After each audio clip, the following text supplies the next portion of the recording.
With just 2 games to go, the playoff picture is starting to show. Some records will go down. How about that? The Triple Crown. Join us as we look back on the month of August on This Month in Wiffle Ball. With their hopes for a playoff run shattered after a Week 9 sweep at the hands of the Nationals, the Marlins are only playing for pride. Winless through their first 11 games, the Fish made it interesting by going 5-4 over their last 9 and playing spoiler. God damn it! I'm back. They even took one from the Mets when Chris Danner made his return to the Palisades Week 8. At the plate, a few of the rookies have started to find their stride. Petey Blickley hit 3 of his 4 home runs in August, and Garrett Torres leads the Marlins in average and RBI. With the Cardinals in their last series of the season, can the Marlins end 2012 on a high note? They think so. Of the 4 teams fighting for the 6th and final postseason spot, the Cardinals are the only team that controls their destiny, and it couldn't have come at a better time for the late-blooming Cards. Joe Schaefer is second in average and home runs. Bobby Daly looks like the ace we watched last year on the White Sox, and Tim McElrath, Matt Holbrook, and Chris Schneider have all come up with big hits down the stretch. Teams fighting for the 3 seed and a potential first-round playoff matchup against the Cardinals may end up with a little more than they bargained for. The Mariners went 4-2 in the month of August and have put themselves in a position to even make a run at the 3 seed. With Kevin Astorico and Matt Fleeser in the middle of every big inning lately, they could do some damage come playoff time. That is, as long as John Astorico and Matt Vanegas can keep pitching to a sub-2 ERA. The Mariners meet the Mets in the final week of the regular season, and at 12-8, they are certainly battle-tested. If they come away with a split, that may give them the confidence they need to go far in September.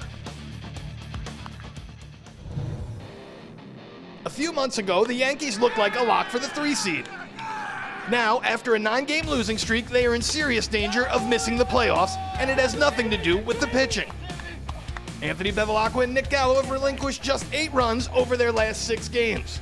The Yankees' bats were held homerless in August, and over the course of their losing streak, they have been shut out 7 times.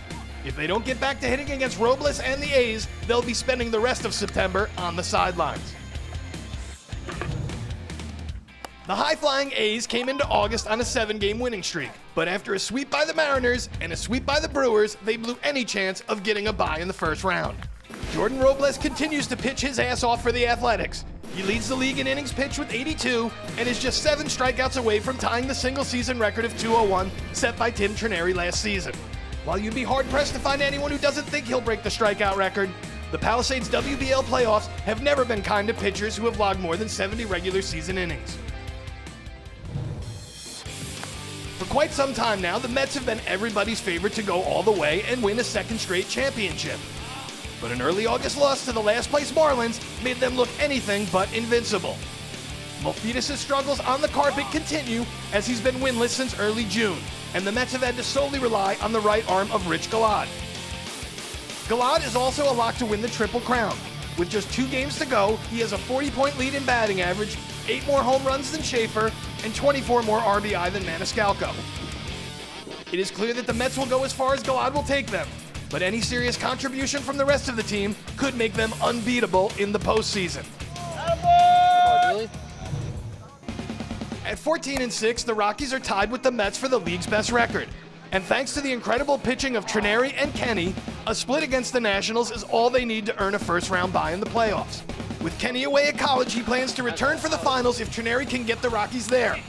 Another player that could help lead the short-staffed Rockies to the promised land is Ryan Kramer.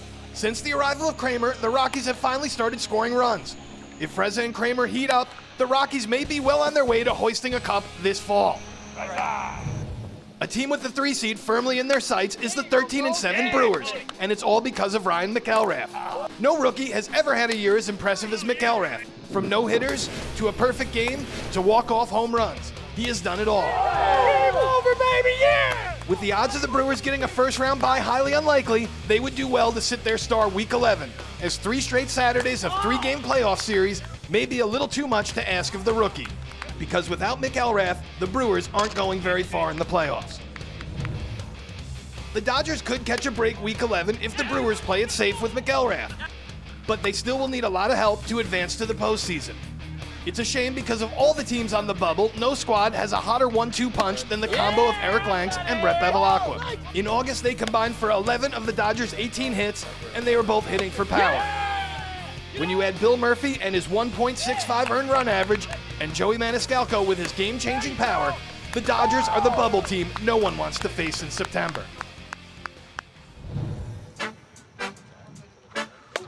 August was far and away the best month in Nationals history. They went 4-2 mainly due to great pitching and timely hitting. Sean Ryan has been nothing short of spectacular for the Nats by pitching to a stingy 1.19 earned run average. At the plate, hard-hitting Bo Machinsky and battery mate Matt Riegler have been putting pitches in play and more than their fair share out of play. Like the Dodgers, the Nats will need a bunch of help to get in, but if they do, they could be a tough matchup in round one. Here's a look at the standings with just 2 games left in the regular season. That's all for now. Join us next time as we look back at the final week of the regular season and the first 2 rounds of the playoffs on the next installment of This Month in Wiffle Ball. Promotional consideration was paid for by Bailey's Smokehouse. Bailey's Smokehouse, the best barbecue east of the Mississippi.